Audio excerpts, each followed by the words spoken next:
ये क्या नौटंकी चल रही है यहाँ? इसे उठा के बाहर फेंकने को कहा था, यहाँ ले आए। देखिए मालिक, हमें तो ये बहुत पसंद है। आप इसे ही दामाद बनाइए। कूल अंकल जी। गुंडो, अंकल जी से अकेले में बात करनी है। मेरा सामान घर में रखवा दो। चलो।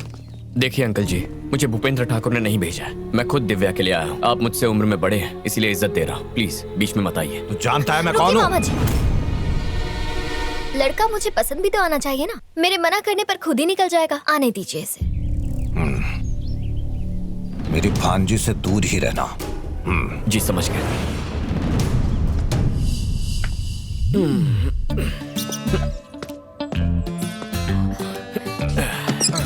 घर पे मेहमान आया है, स्वागत नहीं करेंगे? चाय पानी मिल जाए तो।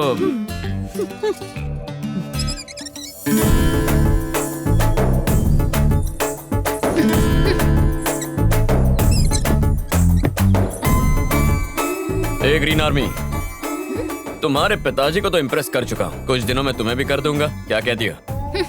इम्प्रेस करने आए हो, डिप्रेस होकर जाओगे। बोरिया बिस्तर बांध कर ही रखो। इतना कॉन्फिडेंस? अभी तक नोटिस नहीं किया था, लेकिन तुम्हारा फिगर बड़ा कमाल का है। चलती हो तो लगता है बिजली गिरती है।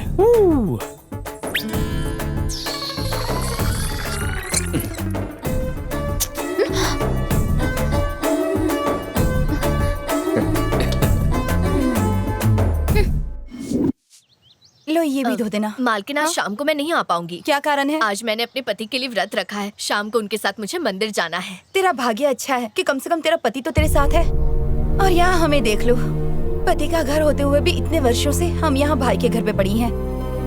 अरे मुंह काला करके भाग गई थी वो सरस्वती, और उसका दंड हम सभी को भुगतना पड़ रहा है। वो तो विदेश में आराम की जिंदगी जी रही है। हाँ, वो तो आराम से जी रही है, पर हमारी जिंदगी बर्बाद हो गई। अरे आंटी लोग, खाने में क्या है? आज कुछ मीठा बनाया है या नहीं? नहीं तो कड़वे करेले बनाए हैं, डिब्बे में भरो और निकल लो। तुमसे पूछा क्या? जब से आया हूँ तब से देख रहा हूँ, आप सबका चेहरा इतना उतरा हुआ क्यों है? आप जैसी सुंदर पत्नियों को ठुकरा कर आपको नहीं, उन्हें रोना चाहिए। इनमें उनका कोई दोष नहीं है बेटा। ये तो उस मनहूस का साया है जो हम पर पड़ा है। आप चारों की यही इच्छा है कि अपने पतियों के घर जाना है, यही ना?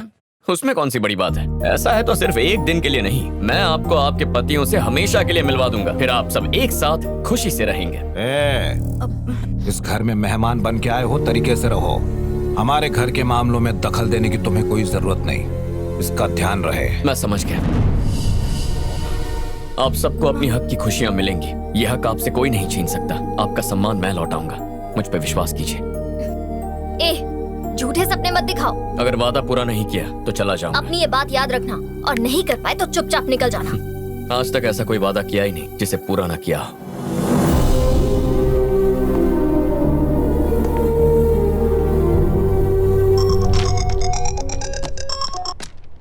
माँ, मैं यहाँ पहुँच गया हूँ और सबसे मिल भी चुका हूँ। सही कहा था, सब दिल के अच्छे हैं। माँ नहीं, मैं बोल रहा हूँ। अरे पापा, वो फैक्ट्री में पता चल गया है। देखो, उन लोगों को मनाना इतना आसान नहीं है। घर वालों की नाराजगी तो मैं बहुत जल्द दूर कर दूंगा। अब मैं यहाँ आ गया हूँ ना, सब मुझ पे छोड़ दीजिए। बेटा, इतने साल हो गए, उस बापू ने तुम्हारे माँ से बात तक नहीं की है। वो अपना घमंड नहीं छोड़ेंगे। अच्छा, पर माँ ने तो उनके बारे में सिर्फ अच्छी बातें कही थी। छोड़िए ना पापा, अगर उन्होंने हमारे साथ रूखा व्यवहार किया है तो हम उनका दिल प्यार से जीतेंगे। इसलिए अब जैसा मैं कहता हूँ आप वैसा ही कीजिए। जाके खेत में काम करो। चल। हेलो, कैसे हो नागेंद्र? मुझे पहचाना?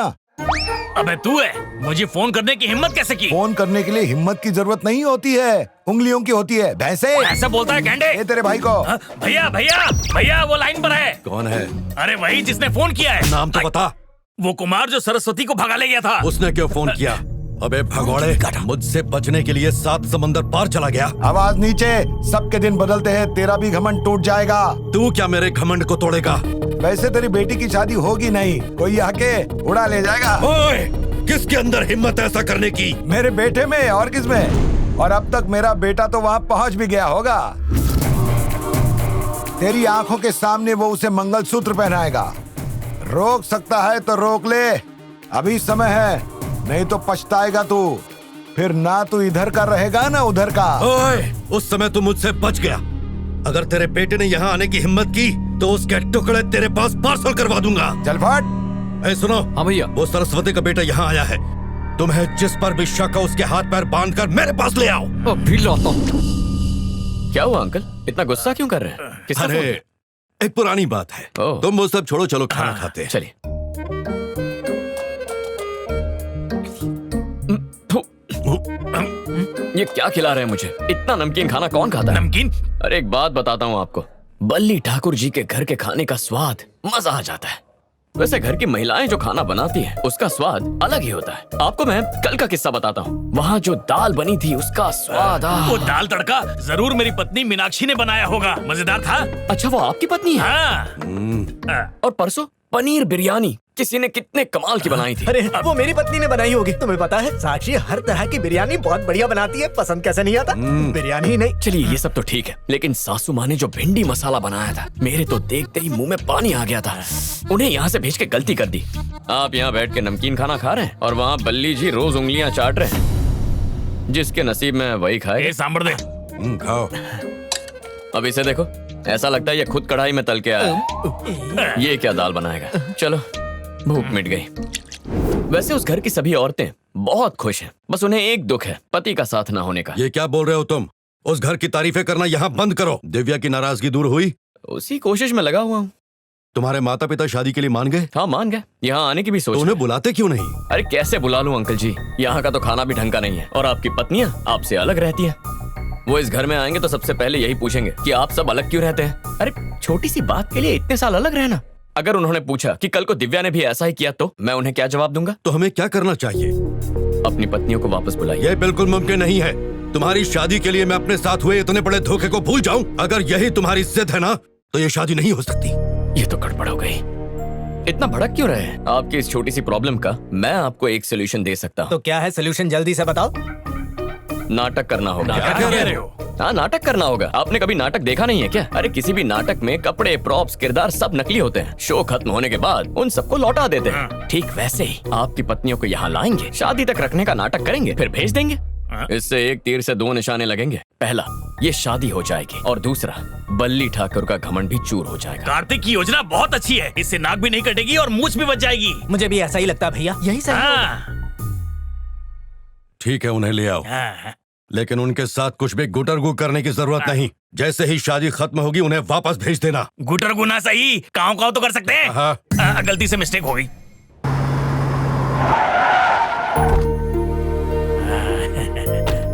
ए, सुनो, हाँ भैया। कहाँ है? अपनी पत्नियों को आवाज दो।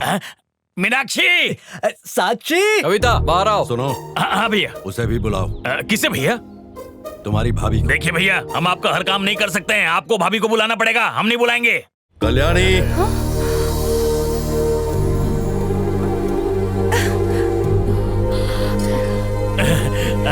मीनू, मीनाक्षी।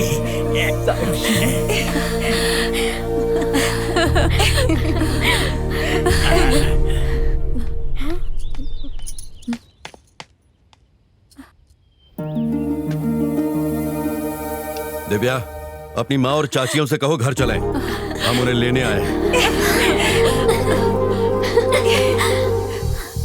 आप सच कह रहे हैं पापा? तुम यही चाहती थी ना? ऐसा दिन भी कभी आएगा मैंने सोचा भी नहीं था।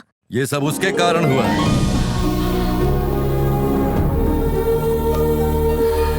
भूपेंद्र, वहीं रुको।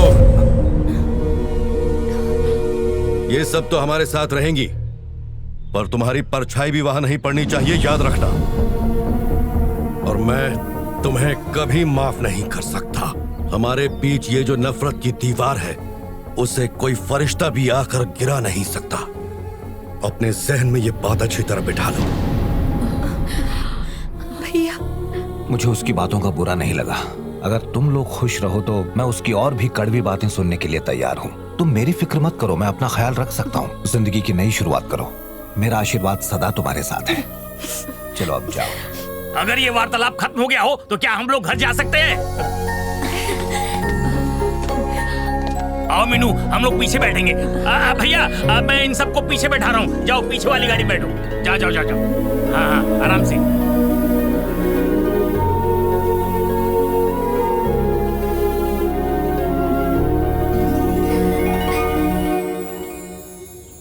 कार्तिक, कार्तिक, मैंने सोचा था कि मैंने इतने सालों से जो सपना देखा था वो बस सपना ही रह जाएगा, जो कभी पूरा नहीं होगा। तुम मेरे लिए फरिश्ता हो। मुझे समझ नहीं आ रहा कि मैं कैसे तुम्हारा शुक्रिया अदा करूं। Thank you. ये लो तुम्हारी फैक्ट्री का NOC.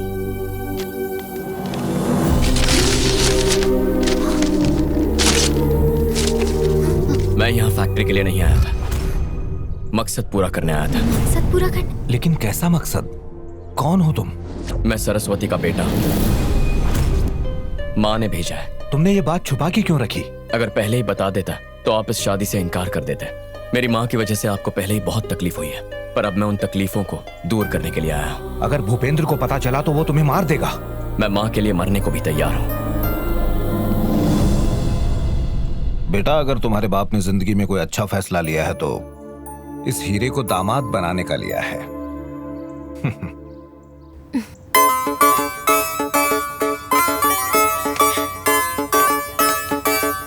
I love you Kartik.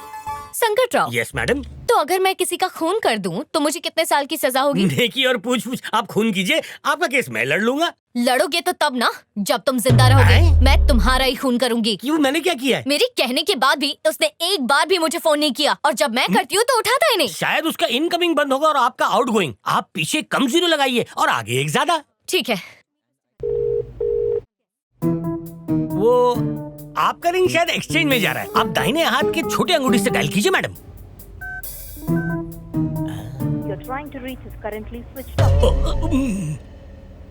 Bill नहीं भरा होगा इसलिए कनेक्शन कट गया। गला दबा दूंगी। भूल गए क्या कहा था तुमने? गला काट के आपके कदमों में पेश कर दूंगा। मैडम जी एक काम कीजिए, आप मुझे इंडिया पार्सल कर दीजिए। क्या करोगे वहाँ जाके? झक मार के कार्तिक को ले आऊंगा।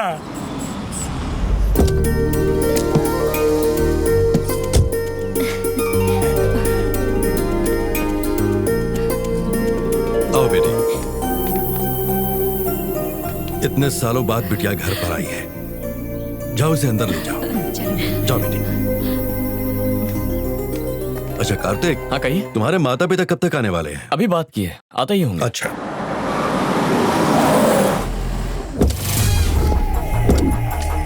मेरे पिताजी और वो मेरी माँ। यहाँ फिसलने के मौके काफी हैं, कहीं टिकना मत। पागल हो गए हो क्या? मैं स्वाति से कह रहा हूँ, तुमसे नहीं। अच्छा तो फिर ठीक है। अरे रुको भाई, मैं कोई नेता थोड़ी हूँ, मैं तो इनका चाहता हूँ। जरा मिलने तो दो।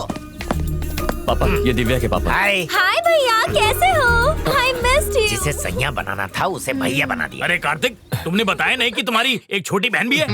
ये आज ही पैदा हुई। अच्छा, मतलब ये सालों से विदेश में। ओह अच्छा।